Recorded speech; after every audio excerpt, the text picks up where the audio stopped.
Philippiens.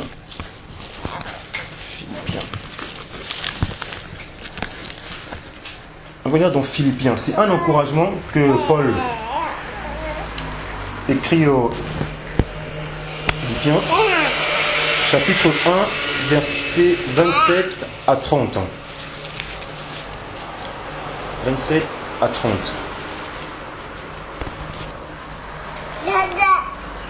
Donc je veux dire, seulement conduisez-vous d'une manière digne de l'évangile de Christ, afin que, soit que je vienne vous voir, soit que je reste absent, j'entends dire de vous que vous demeurez ferme dans un même esprit, combattant d'une même âme pour la foi de l'évangile, sans vous laisser aucunement effrayer par les adversaires, ce qui est pour eux une preuve de perdition, mais pour vous de salut.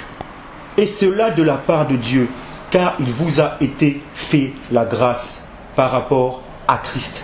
Non seulement de croire en lui, mais encore de souffrir pour lui, en soutenant le même combat que vous m'avez vu soutenir et que vous apprenez maintenant que je soutiens.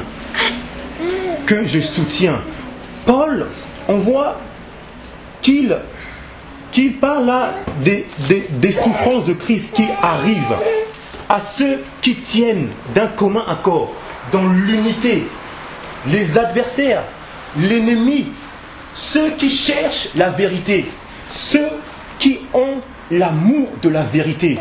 Ce sont ces gens qui seront persécutés. L'ennemi ne veut pas déranger, parce que c'est déjà leurs enfants, à ceux qui apportent la parole de Dieu simplement avec la bouche, mais pas en le vivant. Comme les pharisiens, ça ne dérange pas l'ennemi.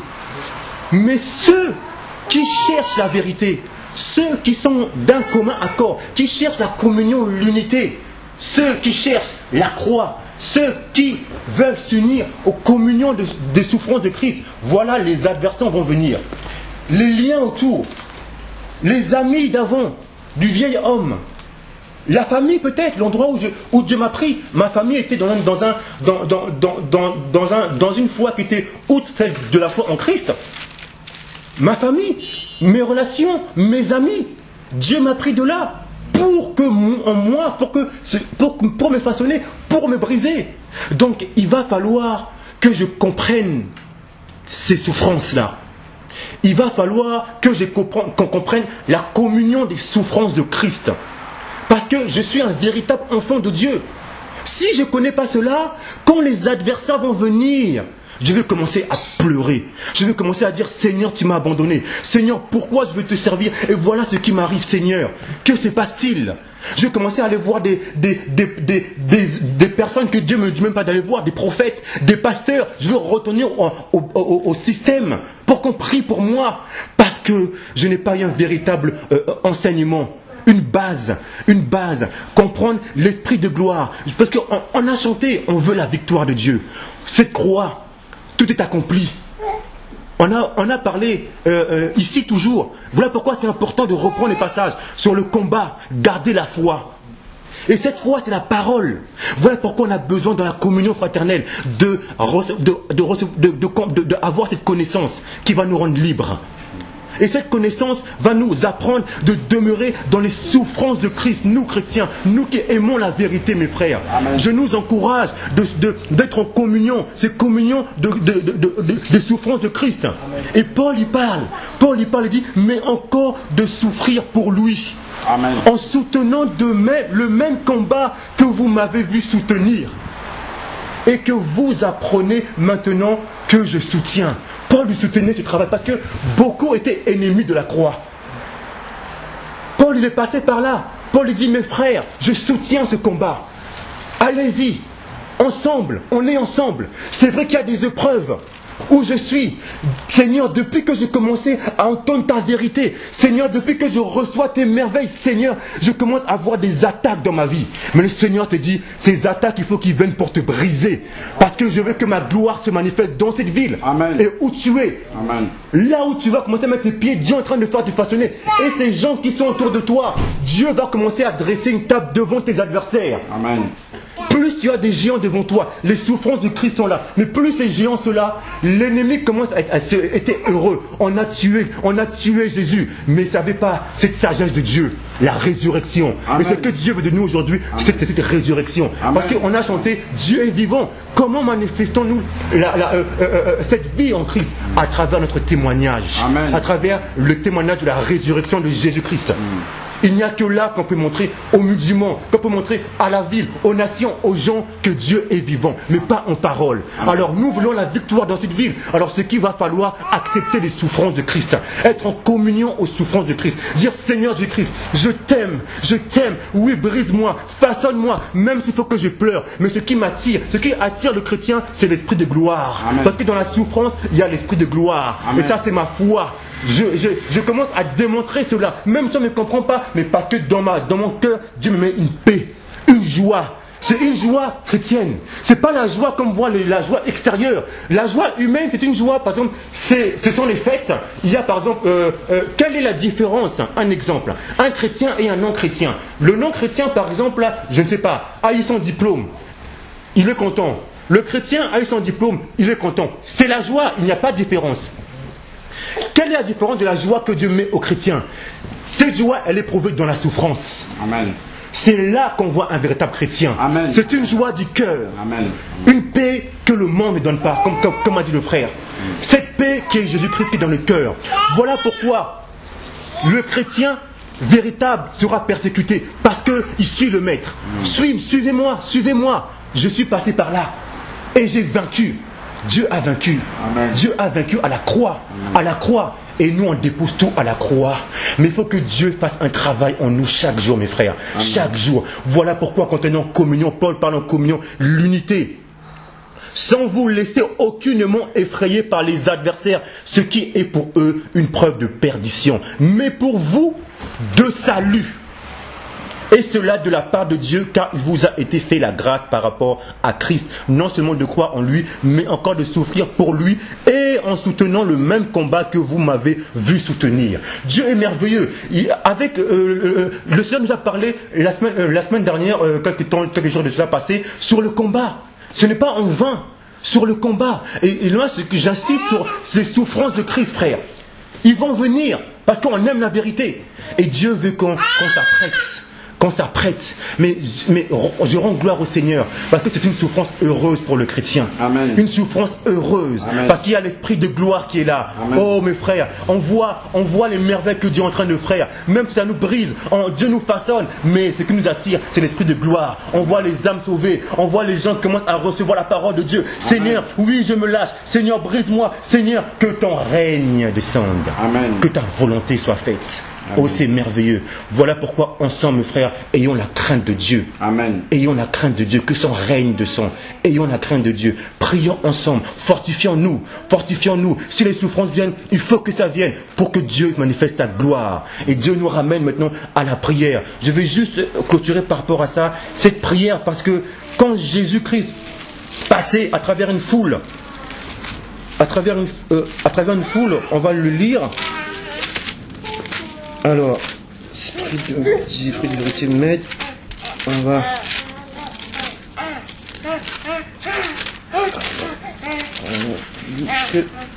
Luc chapitre 23, verset 27 à 29. Toujours demeurant attachés à ces souffrances, les souffrances de Christ. Parce que mes frères, on veut la gloire de Dieu. Amen. Mais c'est quand Dieu nous brise, c'est vrai que ça fait mal, mais on est comme Paul. Paul il disait je prie sans cesse en langue, parce que Paul s'est fortifié. Paul s'attachait aux souffrances, parce que Paul, même si le prophète Agapus venait nous dire là où tu vas, c'est terrible pour toi, Paul disait j'y vais parce que je vois l'œuvre, parce que je vois le travail. Et Paul était attaché à l'esprit de gloire. Paul, ce qui l'intéresse simplement, c'est d'achever la course. Amen. Oh, que c'est merveilleux. Et quand on lit maintenant le passage de Jésus qui est notre modèle, dans Luc chapitre 23, versets 27 à 30, alors je veux lire, frère. il était suivi d'une grande multitude de peuples et de femmes qui se frappaient la poitrine et se lamentaient sur lui. Jésus se tourna vers elle et dit, « Fille de Jérusalem, ne pleurez pas sur moi, mais pleurez sur vous et sur vos enfants. Car voici les jours viendront où l'on dira, heureuses les stériles, heureuses les entrailles qui n'ont point enfanté, et les mamelles qui n'ont point allaité. » Voilà là où on est centré. Celui qui a tout pris. Celui qui a pris toutes ses souffrances. Là où on passe. Et on a maintenant les regards autour. Les regards autour. La terre, les hommes commencent à voir ces souffrances. La femme, elle voit les souffrances. Regardez la repentance de Jésus-Christ. On commence à se lamenter sur les souffrances. Bien souvent, nous, on a tendance à regarder l'extérieur parce qu'on voit les souffrances de Christ. Oh, c'est tel apôtre, oh, tel prophète, oh, telle personne. Oui, ce sont les souffrances qui est là. Mais quelle est la position que l'on a par rapport à ces souffrances? Et le véritable chrétien, celui qui marche dans la vérité, celui qui cherche, qui s'attache aux communions de Christ, qu'est-ce qu'il fait? On regarde la repentance de Jésus-Christ. Jésus se tourna vers elle et dit, « Fille de Jérusalem, ne pleurez pas sur moi. Ne pleurez pas sur ces souffrances que vous voyez. C'est Christ qui souffre. Ne pleurez pas sur ces souffrances que l'on voit. » Qu'est-ce qu'il nous dit après? « Mais pleurez sur vous et sur vos enfants. » Pleurez sur vous. Jésus-Christ nous ramène. Au lieu de regarder l'extérieur, oui, c'est vrai. Parce que ce qu'on voit, en fait, c'est juste, on ne fait que voir le reflet de notre image, notre corps. Comme on aussi, on est un peu souillé par rapport à ces choses, donc on voit ces souffrances. Jésus-Christ nous ramène, nous, véritables chrétiens, qui aimons la vérité. Pleurez sur vous-même, pour que la lumière, pour que Dieu nous façonne, pour que Dieu nous brise, pour que Dieu fasse un travail en nous, et pour que cette lumière-là maintenant puisse sortir et toucher l'extérieur. De telle manière que les gens extérieurs puissent recevoir la lumière. Voilà pourquoi Jésus nous ramène sur nous. Et cela nous ramène aux deux commandements parfaits de Dieu, qui résume toute la loi et les prophètes. Aime d'abord ton Seigneur de tout ton cœur, de toute ton âme, de tout ton être. Donc d'abord je m'aime, parce que je m'aime en l'image de Christ. Je pleure sur moi-même, je prie que Dieu fasse un travail sur moi-même. Le réveil commence par une personne, deux personnes. Là, on est ensemble. Dieu commence à nous briser, à nous façonner. D'abord, le premier commandement. Ensuite, le deuxième qui est la perfection de l'amour. Maintenant, j'aime mon prochain comme moi-même. Parce que je commence à aimer mon image. Selon ce que Dieu m'a dit, automatiquement, c'est lui-même qui me ramène vers le prochain. Et maintenant, j'aime mon prochain comme moi-même. En fait, j'aime Christ. Amen. Alléluia, mes frères. J'aime Christ. Voilà pourquoi Jésus nous ramène à prier sur vous-même. Ensuite, après, il nous dit sur vous et sur vos enfants. Amen. Donc, sur les entrailles, sur les restes, sur ceux qui souffrent. L'intercession va venir. L'Esprit de Dieu va nous conduire, sans le savoir, dans l'intercession. On va commencer à prier sans comprendre. Donc, des prières en langue, des prières que vous nous ramenez pour prier pour des gens que l'on ne connaît même pas. Parce qu'on a à cœur la ville, on a à cœur l'extérieur. Mais d'abord, Dieu a fait un travail d'abord sur nous-mêmes. Priez d'abord sur vous-même, ensuite sur vos enfants. Parce que ces enfants-là, c'est comme si les entrailles, on est de même identique à ces personnes, instruments. Mais parce que Dieu nous a brisés, façonnés, et maintenant sa lumière va commencer à jaillir en nous et de l'extérieur. Parce qu'on a accepté le brisement. Amen. Amen. Et parce qu'on a compris les souffrances, la communion aux souffrances de Christ. Amen. Voilà mes frères. Aujourd'hui, on a besoin de comprendre cela. De comprendre cette communion aux souffrances de Christ.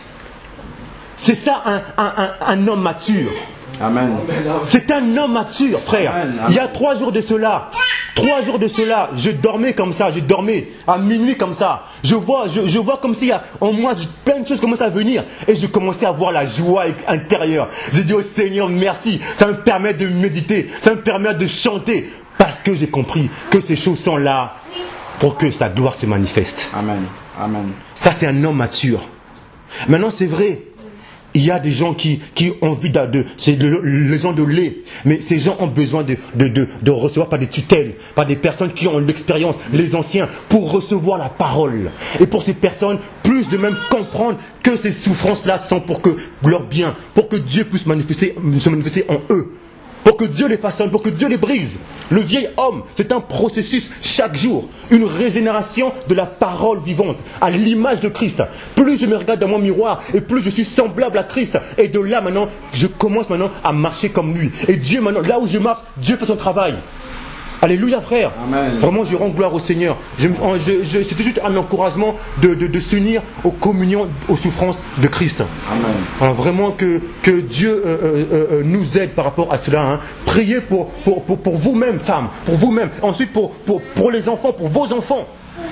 Vous voyez, Dieu nous ramène à nous, ensuite aux enfants. Amen. Donc voilà. Parce qu'on veut la victoire, on veut que son œuvre se manifeste. Mais il faut comprendre que si Dieu se manifeste, Dieu commence à nous briser. Amen. À nous briser. Et donc qui dit brisement, qui dit souffrance. Amen. Et nous maintenant, frères, entre nous qui aimons la vérité, cette souffrance, cette communion, on l'aime parce qu'on voit l'esprit de gloire. Amen. Et on a reçu les richesses. Et Dieu nous aide par rapport à cela. Amen. Alléluia. Alléluia. Alléluia. Que Dieu spécialement sur cette enfant. Amen. Vraiment la touche. Alléluia. C'est ces communions aux souffrances de Christ, de s'attacher à ces communions. Ayons la crainte de Dieu. Amen. Ayons la crainte de Dieu, mes frères. Amen. Ayons la crainte de Dieu quand on est ensemble en communion. Amen. Amen. Ayons la crainte de Dieu. Il y a beaucoup de choses que Dieu veut travailler en nous, beaucoup de choses. Mais laissons-le comme un sacrifice vivant. Alléluia. Mais je rends gloire au Seigneur parce que la victoire est déjà accomplie sur la croix de Golgotha. Amen. Parce que Amen. nous sommes des enfants de vérité. Amen. Nous sommes attachés à la parole de Dieu. Amen. Alléluia, frère. Alléluia. Alléluia. Alléluia. Merci Seigneur. Merci Seigneur. Donc pour rester justement dans le même esprit, nous allons prendre Matthieu 10. Matthieu 10, verset 24, à partir du verset 24.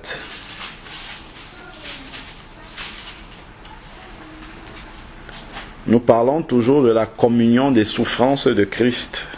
La communion aux souffrances de Christ. Amen. Le disciple n'est pas plus que son maître, verset 24, Matthieu 10. Ni le serviteur plus que son Seigneur. Il suffit au disciple d'être traité comme son maître et au serviteur comme son Seigneur. S'ils ont surnommé le maître de la maison Belzébul, à combien plus forte raison surnommeront-ils ainsi les gens de sa maison? C'est qui les gens de sa maison? C'est nous, les enfants de Dieu. Donc, nous ne devons pas être surpris de ce que justement nous soyons traités de cette façon, parce que quand on voit Jésus qui est venu pour accomplir son ministère sur la terre, pour venir apporter la lumière de Dieu au milieu des ténèbres, il a été rejeté totalement.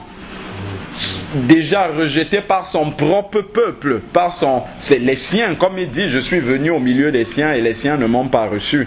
Et s'il a été rejeté, je ne pense pas que nous, quand on ira répandre la même parole aux mêmes personnes, puisque les hommes n'ont pas changé, hein, même s'il y a 2000 ans, l'homme reste toujours le même, hein, dans sa nature, dans sa constitution, dans sa pensée, dans sa conscience, l'homme est toujours la même personne de génération en génération. Donc s'ils ont rejeté le Seigneur, attendons-nous à ce que nous soyons traités de la même façon. Seulement, nous devons nous réjouir d'être traités comme le Seigneur a été traité, parce que quand on voit l'apôtre Pierre, lorsque il était sur le point d'être crucifié, il dit je ne mérite, il n'a pas fui la crucifixion, mais il dit je ne mérite même pas d'être crucifié la tête vers le haut comme mon maître, mais je préfère être crucifié la tête vers le bas. Donc c'est-à-dire crucifié quand même, mais la tête vers le bas pour montrer que je suis plus petit que mon maître. Mais il avait accepté de prendre dans sa chair les communions aux souffrances de Christ. Et quand on parle de cette communion aux souffrances de Christ là, il y a toujours la notion du renoncement à soi-même au départ. Sinon, on ne peut pas avoir communion aux souffrances de Christ, parce que le Seigneur lui-même, il habitait dans son ciel de gloire, mais il a laissé toute sa gloire céleste pour descendre, comme nous dit Philippiens 2, il s'est humilié lui-même en descendant jusqu'à mourir de la mort de la croix. Je crois qu'on peut lire ça dans Philippiens 2, et nous savons que la mort sur la croix, c'était vraiment la mort réservée aux personnes les plus infâmes, les plus abjectes, les personnes que toute la société voulait rejeter. C'est eux qui méritaient justement d'aller sur la croix. En plus, on ne les crucifiait même pas à l'intérieur de la ville. Ils étaient tellement rejetés, tellement des parias, qu'on allait les crucifier à la porte de la ville. Ça, c'est ce que ça veut dire. C'est-à-dire que la ville n'est même pas prête à recevoir son cadavre. Vous comprenez? Même son cadavre est quelque chose de souillé, de souillé pour les gens qui sont là. Donc on le rejette, lui déjà vivant. Même son cadavre est rejeté totalement. Voilà pourquoi on allait le crucifier aux portes de la ville. C'est dire combien justement les personnes le rejetaient. Je parle du Seigneur. Prenons Philippiens 2 au verset 8. Il parle de Jésus. Il dit, il s'est humilié lui-même. C'est pas que c'est quelqu'un qui l'a humilié. Hein. Je me souviens quand Jésus était, je crois c'était devant Pilate, où Pilate lui dit, ne sais-tu pas que j'ai le pouvoir de vie ou de mort sur toi? Il lui dit, tu n'as aucun pouvoir sur moi. C'est moi en fait, je donne ma vie volontairement. Ce n'est pas toi qui me la prends. Donc en fait, cette souffrance-là à la croix était volontaire. Il s'est humilié lui-même. Philippiens 2, verset 8. Il s'est humilié lui-même. Ça veut dire qu'il s'est donné lui-même volontairement. Il a voulu cela. C'est la même chose lorsque le Seigneur nous demande de renoncer à nous-mêmes. C'est un choix volontaire. Quand il dit se charger de sa croix chaque jour et le suivre, c'est pas une croix qui nous est imposée. Hein. Par exemple, quelqu'un va avoir un accident de la vie, il va dire que ça c'est sa croix. Je sais pas moi, il va peut-être, je sais pas, quel exemple même je pourrais prendre. Je sais pas, il va se mettre dans un problème. Et lorsque les conséquences du problème sont là, il dit que c'est sa croix qu'il doit porter. Non. En fait, c'est pas la vie qui nous impose les communions aux souffrances de Christ. C'est nous qui choisissons de marcher dans les souffrances de Christ parce que c'est notre Sauveur, parce que c'est notre Seigneur. Donc nous acceptons volontairement cela, cette croix-là, de se charger de cette croix chaque jour. On doit l'accepter volontairement. Amen. Ça ne s'impose pas à nous, c'est nous qui acceptons cela parce que nous avons fait le choix d'être disciples de Jésus et nous n'étions pas obligés de l'être, mais nous avons choisi de le devenir. Nous avons accepté l'appel de Dieu. Dieu a un appel pour tous les hommes sur la terre, mais nous avons accepté cet appel-là. Alors, donc, il s'est humilié lui-même en devenant obéissant jusqu'à la mort. Et, virgule, il dit la mort sur la croix. Amen. Pour préciser que c'était la mort la plus infâme. Et quand on parle de la mort sur la croix, nous savons bien ce que ça représente pour nous. Non seulement c'est le salut, parce que, bon, en général, quand on parle de la croix, on se souvient seulement du salut, ok? Le salut est la plus grande œuvre accomplie à la croix, mais il y a également l'autre message de la croix, qui est le message qui s'adresse directement à notre personne. C'est aussi notre mort à la croix. C'est la mort du vieil homme à la croix. C'est la crucifixion du vieil homme à la croix. C'est l'abandon du vieil homme à la croix en même temps. Donc c'est le brisement du vieil homme à la croix. Mais il doit accepter, nous devons accepter que notre vieil homme soit brisé effectivement en marchant, en prenant notre croix chaque jour sur nous et en marchant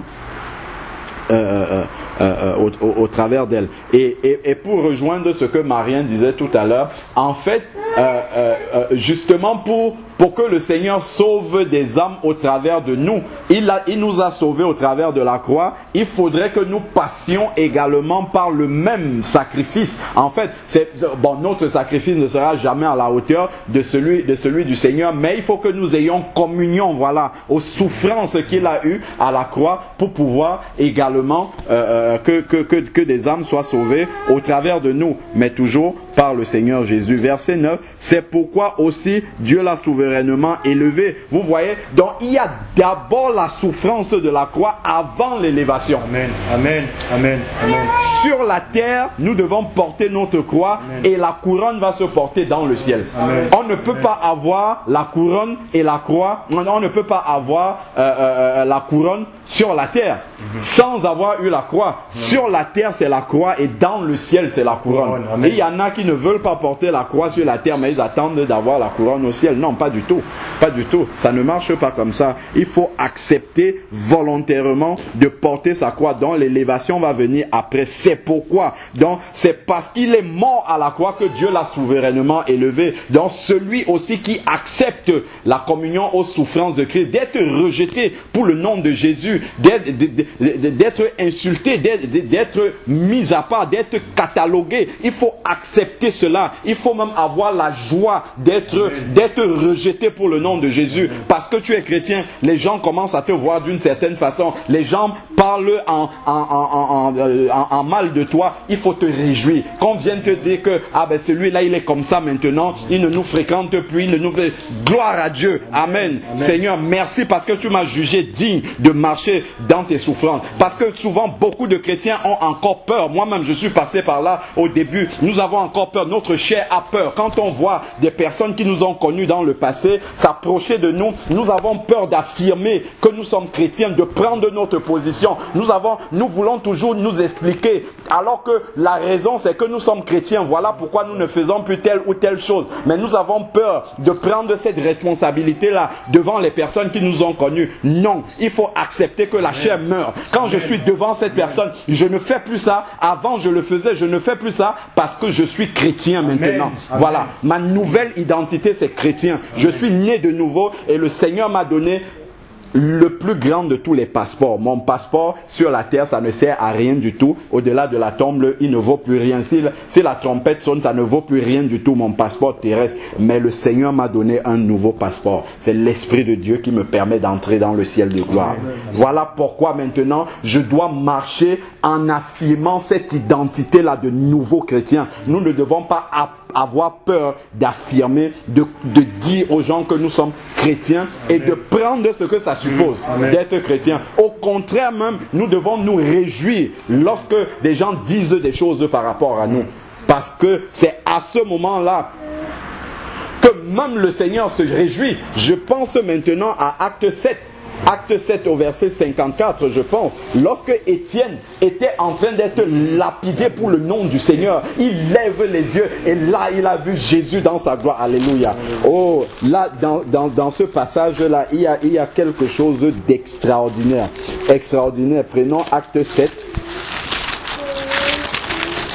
Il y a quelque chose d'extraordinaire qui se passe dans ce passage-là. Acte 7. Alors,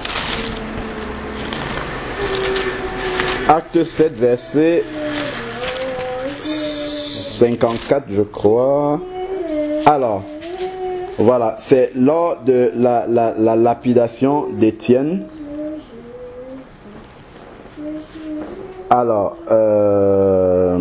prenons à partir du verset 54. En entendant cela, il fut exaspéré. Alors, il fut exaspéré dans leur cœur et il grinçait des dents. Mais Étienne, verset 55, rempli d'Esprit Saint, fixa les yeux vers le ciel et vit la gloire de Dieu, l'esprit de gloire. Il était en train d'être lapidé comme le maître a été lapidé. Et là, c'est là où la gloire se manifeste. Là, il a vu Jésus et Jésus n'était pas assis. On a l'habitude dans les passages bibliques de lire Jésus assis à la droite de Dieu, mais là, Jésus s'est levé. C'était trop fort parce que Étienne était dans la communion parfaite des souffrances de Christ. Là, Jésus s'est levé pour accueillir son serviteur.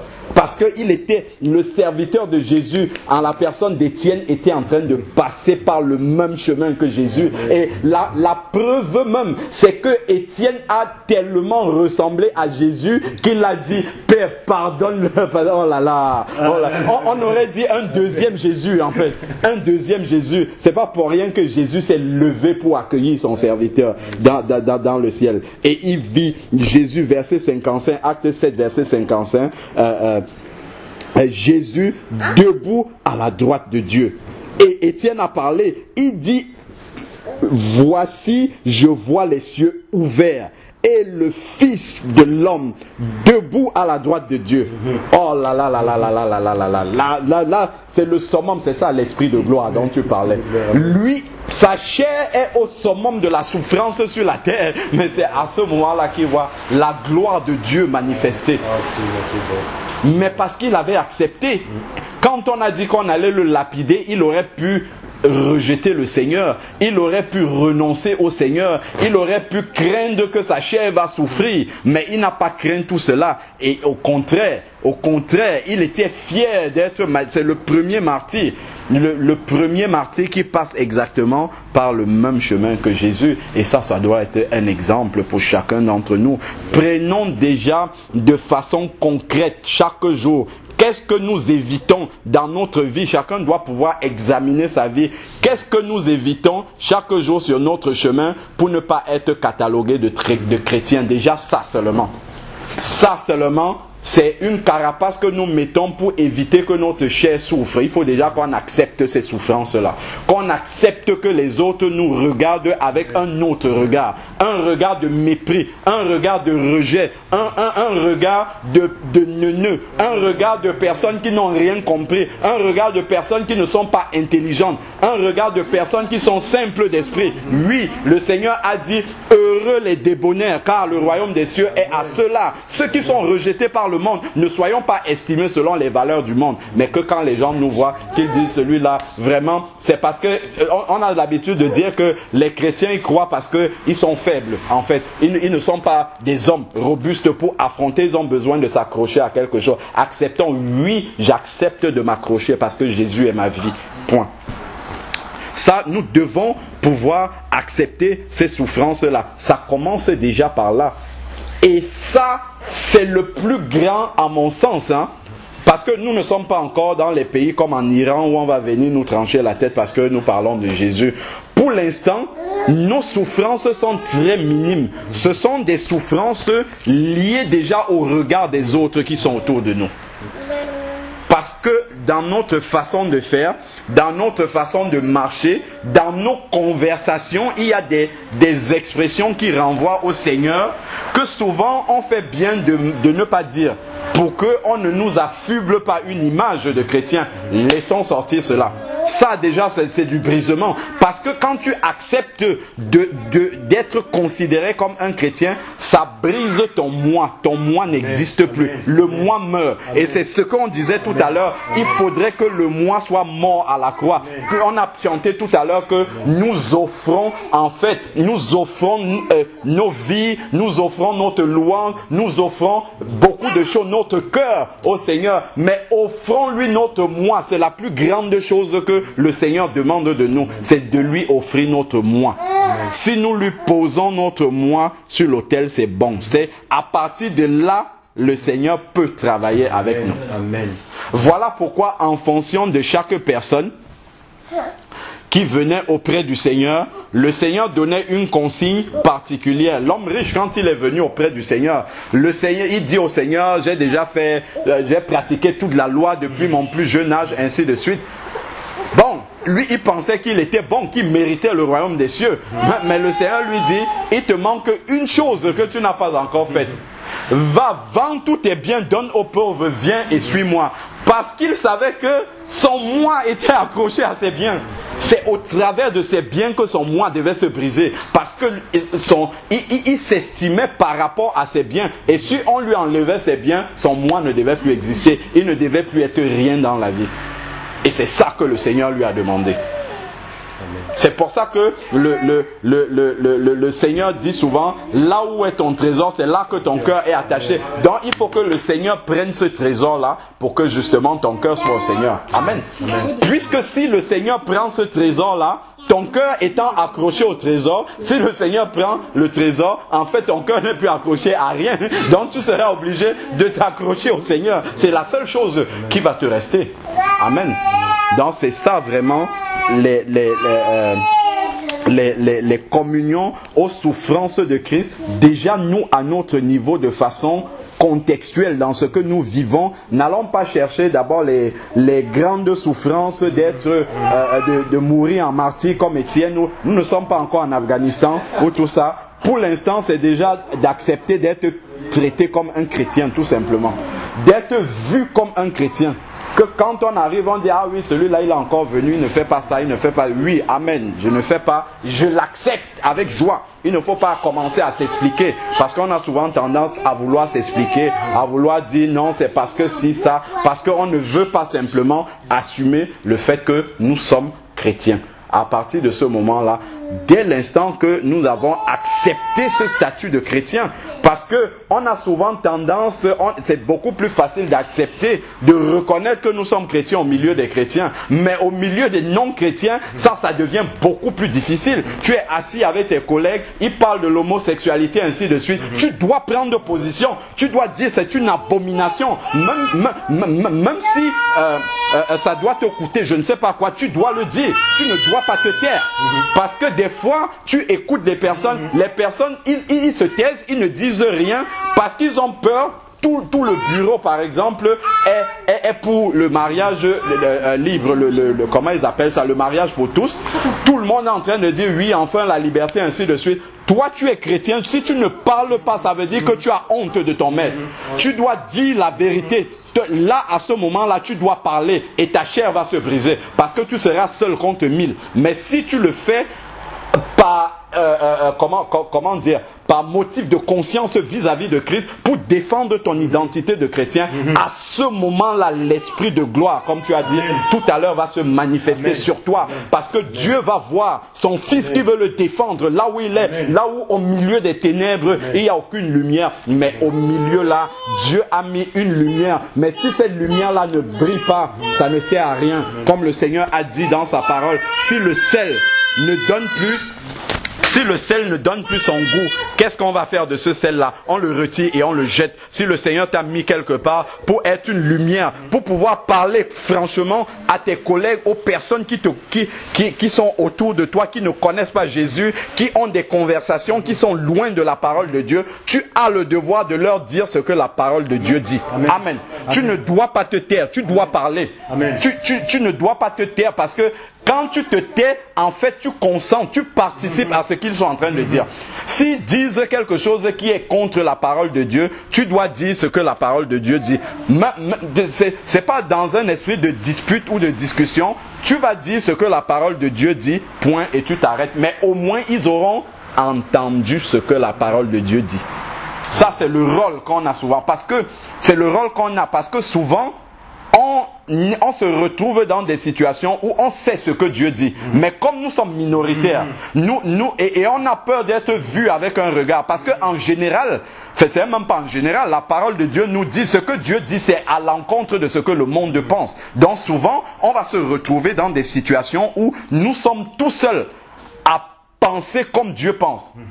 Et là, les gens sont autour de nous en train de pratiquement de blasphémer parce qu'ils ne sont pas à Jésus, donc ils sont animés par l'esprit de ce monde et ils sont en train de parler. Nous sommes là Comme nous avons peur que tout le monde se rue contre nous en disant mais toi, mais qu'est-ce que tu penses, tu es rétrograde, ainsi de suite. Nous avons peur de parler, nous nous taisons. Non, nous devons dire la vérité. Nous devons dire ce que la parole de Dieu dit. Amen. Nous ne devons pas nous taire. Et c'est comme ça, quand nous allons commencer à dire cela, que le brisement va entrer dans notre vie. C'est là justement que notre moi va commencer à mourir. Amen. Et quand notre moi est en train de mourir, en fait, nous sommes en train de l'offrir sur l'autel de Jésus. Amen. Et lorsqu'il est totalement offert sur l'autel de Jésus, amen, c'est là maintenant qu'on devient utilisable par le Seigneur. Là maintenant, nous sommes un vase d'honneur que Dieu peut utiliser. Amen. Parce que nous sommes devenus faibles. Amen. Et nous comptons uniquement sur Jésus pour nous donner la force. Amen. Parce que si nous comptons sur notre propre force, nous ne pouvons pas être utilisés par Dieu et lui rendre toute la gloire. Wow. Voilà. Donc voilà pourquoi, quand Saul même était sur le chemin de Damas, Saul avait son grand savoir et tout. Dieu a d'abord dû le briser. Il a fait en sorte que Saul tombe de sa monture et qu'il devienne aveugle. Lui qui commandait les gens, il a fallu que ses yeux fermés, qu'on l'amène à Damas. Il est parti, les yeux, il ne voyait plus. Il a été amené par d'autres personnes à Damas. Ça veut dire qu'il était sous la dépendance des gens déjà, de ses serviteurs. Donc, c'était une façon pour Dieu de commencer à le briser, de lui dire, toi qui fais beaucoup de commandements, voilà déjà comment je te rabaisse, en sorte que maintenant, tu dépends de ceux qui étaient tes ouvriers. Qui étaient tes serviteurs. Tu ne dépends pas d'eux en ce sens où c'est toi qui les payes. Mais s'ils décident de t'abandonner là, tu ne pourras plus rien faire parce que tu ne vois pas. Tu ne vois pas. Il a fallu que le Seigneur commence à briser Saul comme ça. Et là, on voit comment Saul a réagi. Il dit, que veux-tu que je fasse, Seigneur? Donc, Saul a compris que maintenant que je suis brisé, je ne peux que me mettre au service du Seigneur. Là, maintenant que Dieu m'a brisé, il peut m'utiliser. Donc, Dieu ne peut nous utiliser que si nous sommes déjà brisés. Amen. Amen. Il faut que nous soyons brisés pour que Dieu nous utilise. Amen. Sinon, ça sera uniquement de l'orgueil, en fait, que nous allons développer au travers du fait que Dieu nous utilise. Donc voilà pourquoi nous devons même demander à Dieu de nous briser. C'est une prière même que nous devons faire. C'est une prière parce que c'est une nécessité. Quand on voit même l'apôtre Pierre qui fait la première prédication, 3000 âmes se convertissent, mais il a fallu que Pierre passe par le brisement. Pierre qui disait, même si tout le monde t'abandonne, moi je ne pourrais pas t'abandonner, je viendrai. Quand Jésus le regarde, il lui dit, mais Pierre, toi, en fait, Jésus ne le lui dit pas, mais on peut comprendre au travers des paroles que Jésus lui a dit que, mais Pierre, en fait, tu comptes sur tes propres forces, mais en réalité, tes forces là vont t'abandonner, et ça tu ne le sais pas. Et le Seigneur lui dit, avant que le coq ne chante 3 fois, tu m'auras régné. Pour Pierre, c'était impensable. Mais quand, justement, il a renié le Seigneur pour la 3e fois, Jésus a permis que son regard le croise. Pour qu'il pense aux paroles que Jésus lui avait dites avant. Et c'est là que son brisement s'est fait. Il a commencé à pleurer, amèrement. Jésus a permis qu'il puisse croiser le regard de Pierre. Et c'est quand le regard de Pierre a croisé celui de Jésus, Pierre s'est souvenu de ces paroles-là. Et il s'est souvenu que Jésus lui avait dit que tes forces-là, en réalité, tu ne peux pas compter sur elles. Tes forces-là, en réalité, ne sont rien. Et c'est ça qui a fait le brisement de Pierre. Pierre a commencé à pleurer amèrement.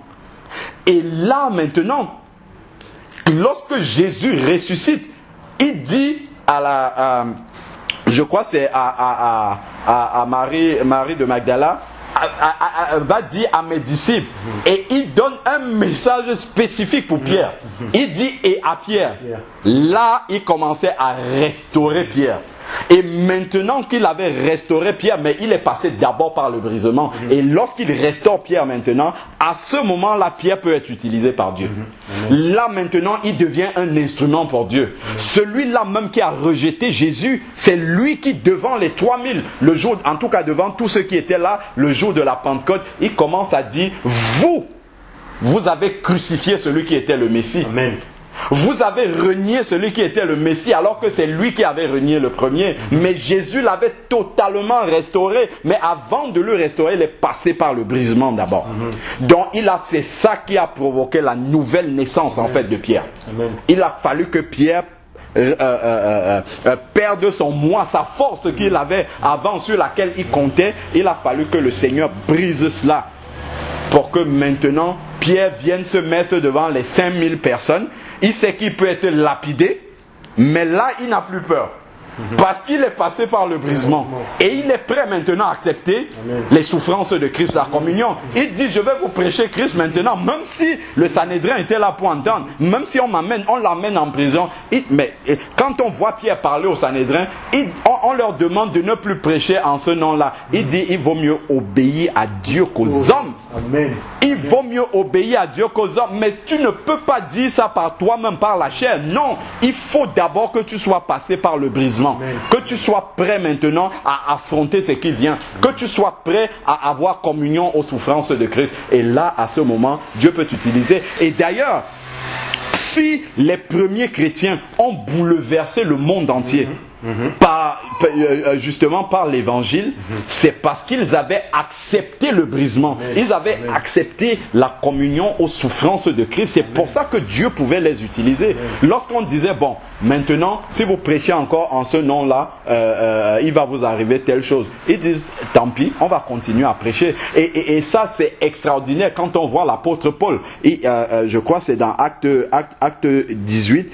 Là où il est parti, je ne sais plus trop dans quelle ville, où il a été lapidé, il a été pratiquement laissé pour mort. On pensait qu'il était mort, on l'a laissé. Et il s'est réveillé. Et la ville qui suivait, il continue à évangéliser. Ça, c'est extraordinaire, ça. C'est extraordinaire. Ce n'est que parce qu'il avait déjà expérimenté ce brisement et qu'il était prêt justement à avoir communion aux souffrances de Christ. Et justement, la souffrance terrestre ne lui faisait plus peur.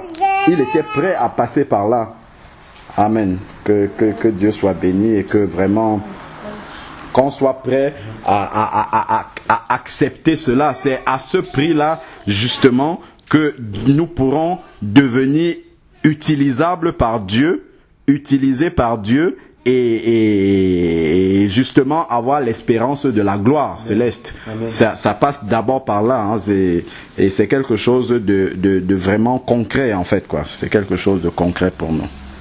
Que Dieu soit béni. Amen.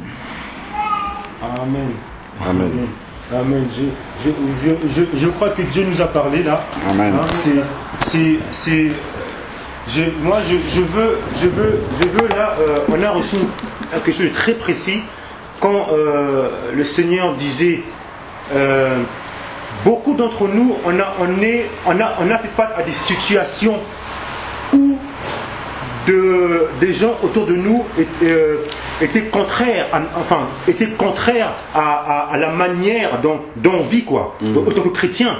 Et là, on a fermé la bouche. On a fait ça plus souvent. Et ça entraîne parce qu'on a eu honte de parler de Jésus-Christ à ce moment-là. Amen. Parce que, soit parce que je n'ai pas compris les souffrances, la communion, les souffrances de Christ, ou parce que je refuse la croix comme Pierre. Or, la croix était... Or les antichrists, ceux qui sont contre la croix, c'est ça qui brise le fondement de la pierre angulaire. Donc, moi personnellement, je pense, par rapport à ce qu'on vient de recevoir, je pense qu'il faut que je prie, et je pense qu'il faut qu'on prie. Parce qu'il y a des moments où ça peut être dans la famille, dans des endroits précis, je ne sais pas, à l'école, dans des endroits précis, où on a eu honte de parler de Jésus-Christ. Amen. Et là, on a attristé. Si on a honte de parler, lui-même, Seigneur, il ne pourra pas agir. On aura des blocages. Et je pense que je suis un des premiers à parler par rapport à ça. Par rapport à mon parcours. Donc, je crois que, frère, je ne sais pas ce que vous pensez, je pense qu'il faut qu'on prie. Vraiment, on est tous concernés. On prie par rapport à ça. Tout à fait. Que le Seigneur nous permette vraiment d'accepter cette souffrance-là, de l'apprendre et surtout de ne pas oublier au moment où la situation se présente, que nous n'oublions pas que celui qui a honte du Seigneur sur la terre, lui aussi, le Seigneur aura honte de lui devant son Père. C'est ce qu'il nous a dit dans sa parole. Et ça, nous ne devons jamais l'oublier. Nous devons toujours justement renouveler nos pensées par cela et justement que l'Esprit de Dieu nous aide aussi à pouvoir y arriver et à ne pas craindre que notre chair souffre, parce qu'en réalité ce n'est que la chair qui va souffrir, hein. Comme le Seigneur a dit, je crois c'est dans Matthieu 10 au verset 38, n'ayez pas peur de ce qui fait mourir la chair, hein, mais plutôt de ce qui peut faire périr l'âme dans la chair.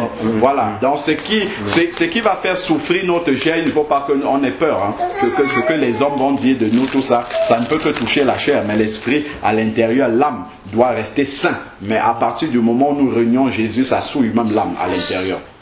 Amen. Avant de prier, je vais juste lire un passage. Amen.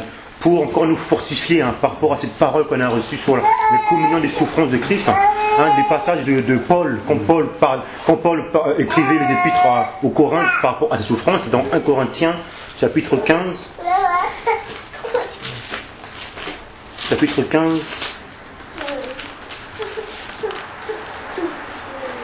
verset, on va lire verset 29 à 36. Autrement, que feraient ceux qui se font baptiser pour les morts, si les morts ne ressuscitent absolument pas? Pourquoi se font-ils baptiser pour eux? Et nous, pourquoi sommes-nous à toute heure en péril? Chaque jour, je suis exposé à la mort. Je l'atteste, frère, par la gloire dont vous êtes pour moi le sujet en Jésus-Christ, notre Seigneur. Si c'est dans les vues humaines que j'ai combattu contre les bêtes à Éphèse, quel avantage m'en revient-il? Si les morts ne ressuscitent pas, mangeons et buvons, car demain nous mourrons.